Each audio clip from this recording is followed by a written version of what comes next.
The only issue that's more in the zeitgeist than big tech is privacy. And of course, the two issues are related. We're 2 months since the Cambridge Analytica scandal and 10 days away from GDPR, so privacy couldn't be more timely. To discuss the privacy issue and its ecosystem implications, please welcome a truly expert panel: Scott Howe of Acxiom, Jason Kint of Digital Content Next, Fatemeh Khatibloo of Forrester, and moderated by John Battelle of NewCo. Welcome. Hi, guys.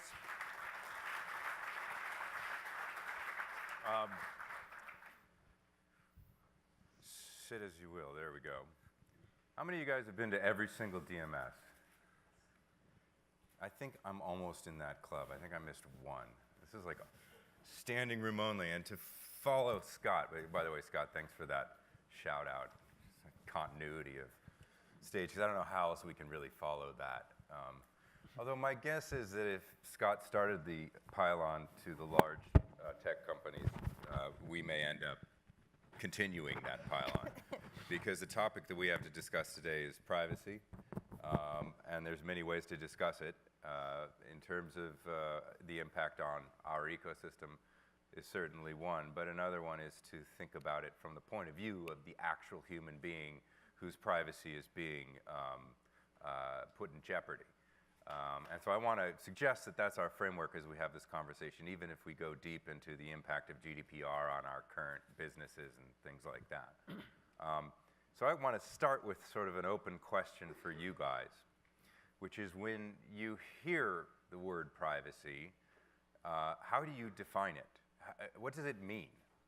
And maybe, Fatemeh, you can start, because you've done a lot of research in this area. Sure. There is a desire, I think, to make it a lot more complicated than it is. Privacy is fundamentally your right to keep it secret, right? When we think about keeping secrets, the ability to keep something secret, the ability to decide whose secrets to share with what other people, that's privacy. That's all we're talking about. So I'm afraid Mr. McNeely, back in 1970, whatever it was very wrong. Privacy is certainly not dead, and you still have it, and I won't get over it. Can you have it and live a robust digital life? Sure. How? Well, I think part of the problem has been that we have a bit of a false equivalency argument around privacy. We talk about people not taking care of their data and people not executing or exercising their privacy online, and therefore that must mean that they don't care about it. Everybody in this room knows how Byzantine the digital ecosystem is. So it's not that people don't want privacy, don't want the ability to manage their privacy. It's that when we ask them, would you do these things to manage your privacy, they have no context and no frame for it. So I think we need to, yes, we can live robust digital lives. People who say, millennials don't care about their privacy, they give away everything online. Have you ever looked at a millennial's feed? It is perfectly curated. They are choosing what secrets and what information to share. That is privacy. So yes, we can have it online. I do think that we need to, as Scott Galloway said, I do think that the sort of nexus of power being in the hands of 4 or 5 companies makes it problematic. But I do think we can have privacy online, and I think we don't have to break innovation to have it. Yeah. I think we can innovate and have privacy at the same time. So Jason and Scott, you guys represent what I sometimes lovingly refer to as the rest of the world. And by that I mean, companies that are not Facebook or Google as it relates to the ecosystem that everyone in this room cares about. Acxiom is a major provider of identity across all channels. Jason, you represent independent publishers, which I have an affection for. So when you think about this concept of privacy in the context of 2 companies which have massive identity, direct sets of information about lots of human beings, and then the model that you guys sort of fundamentally pursue, which is one more of a constructed identity where there isn't necessarily as direct a relationship. Those feel like two different models, and it feels like one's winning and one's losing. Is that fair? Well, I'm certainly nervous about having one or two companies control my privacy settings. You know, I think too often we run into the trap of talking about, well, consumers want this, consumers want that. And the truth is that it's not a one-size-fits-all. People are different. And what Fatemeh expects is different than what I expect, which is different than what my high school junior daughter expects. And what we need to do, I don't believe Google or Facebook can police the world. If I've learned anything over the last 5 years, it's that they can't. And so, you know, I'm more about how do we democratize it, give power to consumers, and make those settings configurable such that my high school daughter can dial up her privacy settings to where she's comfortable, and my 80-year-old mom can dial them down to where she's comfortable. But it shouldn't be Facebook saying, this is the standard, and we'll all live by it, and we'll enforce it. The standard should be set by my mom and my daughter and all of you. Jason, let me ask you a sort of similar question, but in the case of the publications and media companies that you represent and work with, it almost feels like there's a higher standard in terms of the work that those companies have to do in the coming framework of privacy regulation, because the first-party data, you know, connection that's already established with the Googles and Facebooks of the world make their jobs actually easier than the jobs of, say, you know, I don't know, the New Yorker or the New York Times. So what's your point of view on this? That's true in the way the industry is currently thinking about the ecosystem. But I would take you back to your opening, which is a good one, which is this is all about consumer expectations. And that's where we've gone wrong in the last 10 years. And I'm not talking about Facebook and Cambridge Analytica. That's a train wreck. No, I can't wait to talk about it, though. Okay, we We'll go get into there. that, but that's a fairly obvious one outside of consumer expectations. But if you look at practices, and I'll just dial in on one, which we've talked about for years, you know, Facebook has like buttons all over the web that collect data. And a majority of users would never expect that those little like buttons are actually collecting their browsing history for the purpose of delivering ads when they're not even clicking on them. And so they just disclosed this morning they have 8 million websites that they have like buttons on collecting data. Way outside consumer expectations. Google is much worse than Facebook. Google has tracking tags on over 80% or around 80% of the top 1 million websites. And so that's their business model. And you call them first parties. Everyone in the industry says that's first party data. I would argue it's not. Just because it's double click, does that make it first party because Google owns it? It's completely outside consumer expectations. And I think that's where we have a reckoning coming. And ultimately, this connects back to data and competition issues that Scott's hitting on. That I think is really, really scary for Google and Facebook. Is ultimately it makes an argument for breaking them up that a lot of people are starting to talk about. Yeah, well, we just heard Scott certainly talk about that. Galloway, not that the CEO of a public company is calling for a partner to be broken up, but let's actually, what the hell, talk about that. Now, I need a caveat. I'm on Scott's board. This was put together without, you know, collusion. But Facebook recently went through the Cambridge Analytica scandal. I tweeted on Friday when I noticed that Facebook stock was now above where it was pre-Facebook Analytica. Cambridge Analytica, which I think means that Wall Street doesn't give a shit and believes it's over. Like, it's done, right? It's in the rearview mirror. Jason, you argue it's not. Scott, you had a very personal effect of Facebook's response to this. Can you describe what happened and how it made you felt? How did you feel about it? Well, I'm part of a unique club of CEOs who saw a third of their market cap get wiped away in one day for something that I wasn't even at all involved with. I mean, to be clear, Facebook's issue was about their ability to protect their own data, yet one of the initial responses was a little bit of this and pointing at third-party companies and saying that's the problem. Yeah, how does it feel to have a bus run over you? Yeah, so not good. But I'll tell you, there's something really interesting that came out of this, and probably a little bit lost. And I think Facebook deserves some credit in the aftermath, which is when they originally made their announcement, they talked about, hey, they're not going to allow any third-party information onto their platform, which again, that wasn't the issue. But immediately, they heard from hundreds of advertisers saying, wait, that doesn't make sense.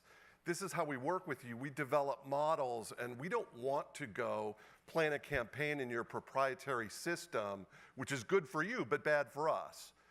And Facebook, within a week, said, okay, as long as you vouch for the ethical use of the data, the ethical collection, we'll allow you to do that. And here's the thing, and this is what where I disagree a little bit with Scott Galloway.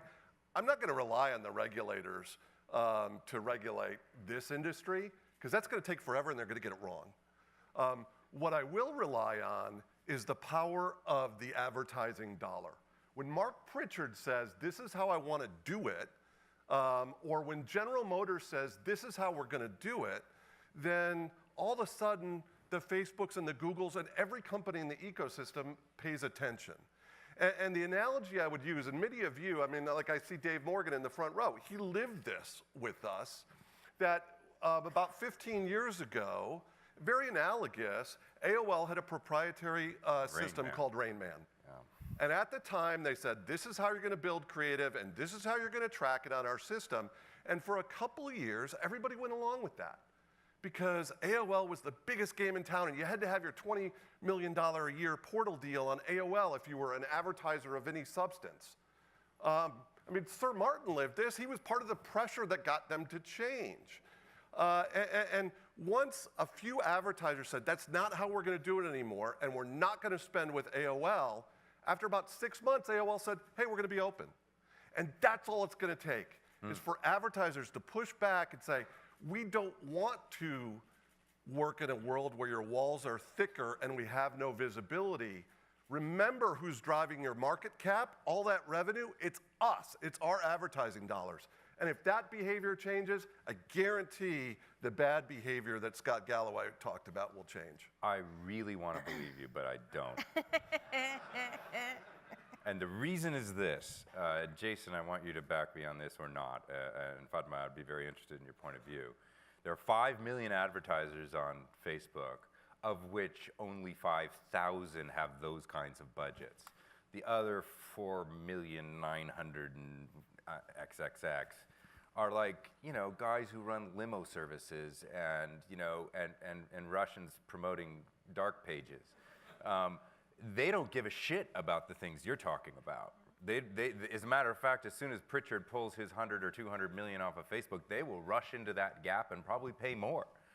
How do we truly regulate a system that has those kinds of long tail economics? And Jason, I'd like to ask you, and then Fatemeh, you.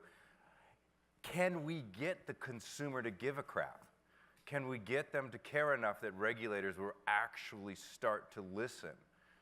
If not, what else we got? Yeah, I mean, Scott can only give so many speeches. I agree with you that the market of pressure is going to be a challenge to make that change for them. We prefer self-regulation always. The purpose of self-regulation is to regulate yourselves so that no one else comes in and does it. The threat of regulation is the only thing that's going to get these two companies to change, and it's only the threat of regulation that harms them and not locks in their profits. Cambridge Analytica is far from over. Facebook's biggest nightmare right now is an FTC investigation that could potentially cost them up to $3.2 trillion. About the WhatsApp acquisition, is that it? No, Oh, it's about Cambridge 2011. Cambridge Analytica. They violated the consent decree, most people would say, and the fine is $40,000 times 87 million users, up to $3.2 trillion. It gets resolved at a table of a negotiation. I'd much rather be on the other side of that negotiation.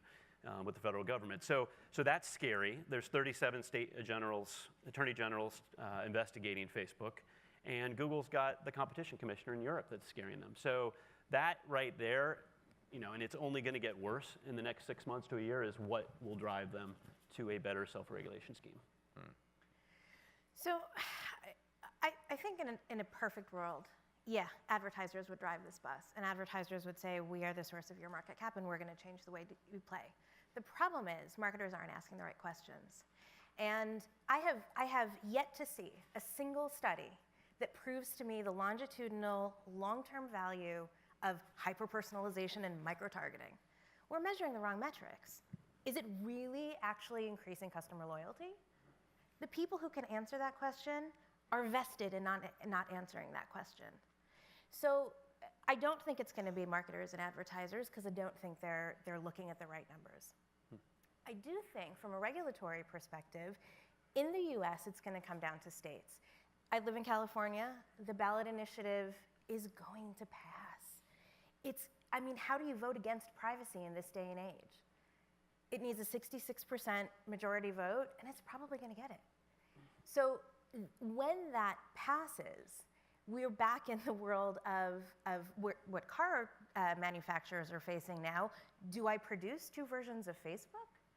Do I have 2 sets of emission standards if I'm Toyota? Now Facebook, Google, they're going to have to answer those questions the same way. And I think that state-by-state regulatory ballot initiative type changes actually move the needle in the US. I'll admit I've not read the draft legislation in California, but as I understand it, it's rather similar to GDPR. And doesn't GDPR essentially strengthen the duopoly? It's actually not that similar to GDPR. It's much more about, it's more similar to the e-privacy directive that we have, the sort of cookie law in Europe. And it's much more about, I got to be able to withdraw consent. You've got to show me what you've got. You've got to show me how you've collected it. But there's not the same level of consent enforcement and consent requirement within the ballot initiative. I would just add, Please, GDPR is probably stronger, and the state-by-state scheme scares me, and it should scare anybody in the industry in terms of how you align that and whether or not it's the right regulation. The biggest concern with GDPR in terms of winners and losers, certainly anybody that doesn't have a direct relationship with the user, who's profited off of higher margins because they've used the data however they've wanted to, is in a world of hurt. You now need to have a direct relationship with the user, or you have to serve either a marketer or a publisher. And if you're not, then you've got a business challenge. So ad tech, a lot of ad tech is going to have difficulties and is going to have to realign, but there's opportunity there. Can you unpack that opportunity? And maybe, actually, Scott, you can speak to this as well, because I think there's a lot of uncertainty in what broadly we've called the LUMAscape. Sure. Right? And some have argued that the LUMAscape is about to get very, very sparse, because a lot of companies are not going to be able to do what they've done, which is essentially be middlemen and whether or not they're adding value, which I think many have asked that question about the LUMAscape, but whether or not they're adding value, they may not be able to actually perform the functions because of this regulation. True or false? True.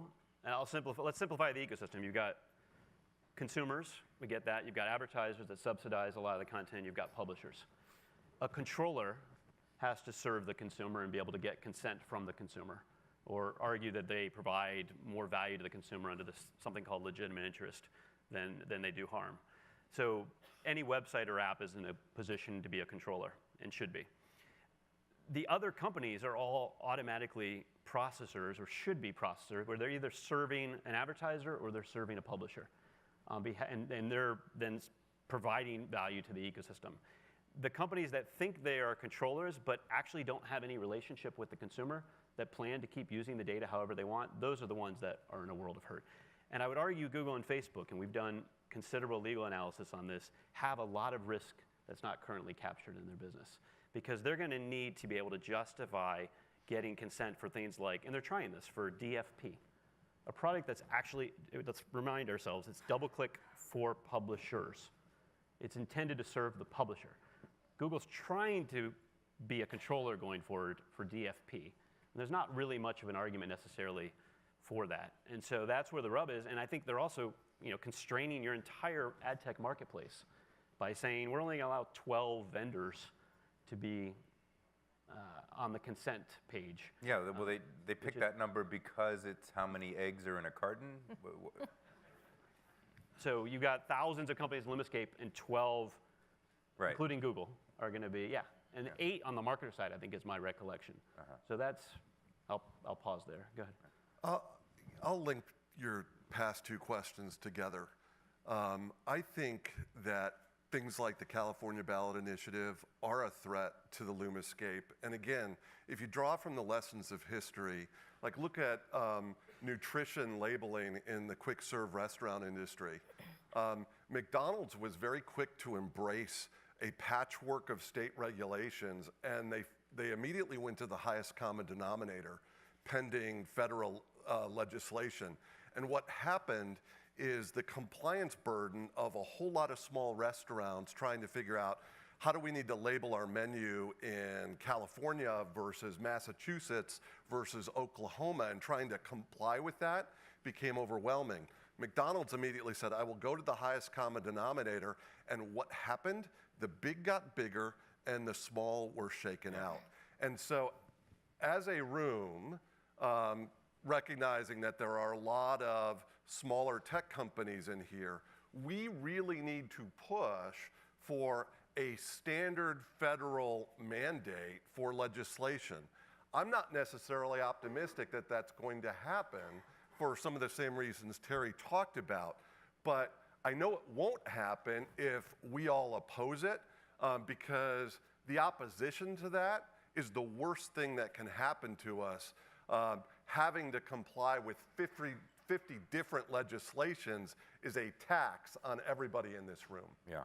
I think just to add on to that, I think if you go back 10 years and you think about Do Not Track, what we're going through right now is directly related to the industry's refusal to do something about Do Not Track. If we had listened to the sub 3% of people who wanted it then, we wouldn't be here today. We would have respected the header. We would have said, okay, fine, we're going to show you context-based advertising then. We would have moved on. But isn't this all something of related to the original sin of the internet, which is that we split the ad server and the content server back in 1993, 94, that we created a model where we had to create our customer in probabilistic and then deterministic ways over a massive ecosystem, which is in this room. And that somewhere along the line, we just allowed consumers to not own or control or have any reason to care about owning or controlling their own information. You've written this about the PIDM, right? And this is a model where the bit flips, where the consumer becomes the ultimate controller and regulator of information, where your daughter or the millennials are manicuring their relationship to data. I love this model. I've written about it, in the highest terms, but it seems like it's science fiction. Could we ever get there? So I am actually working on some research right now where I think it's a bit of a double-edged sword. Yes, I think we can get there by algorithmic means. The problem is, who has the algorithms today for disintermediation? It's Amazon, it's Google, it's Apple, right? It's Siri, it's Cortana, and so there is a risk that as we say, look, take all of the information that you have about me and turn that into a set of gates and decide who gets to serve me an ad or who gets to get a copy of my data and who gets to see what I'm interested in and what I'm in the market for. As that happens, we're going to need to be really careful about who gets to be the gatekeeper there. So I'm thinking, I think we can get there. I think it'll be algorithmic. It won't be me sitting there ticking 200 boxes. We just need the data scientists to build some stuff and, we need them for it not to to get be funded. working at Yeah. the 4. Yeah. Unfortunately, we're out of time, but please join me in thanking these folks to give their points of view on privacy. Scott, take us out.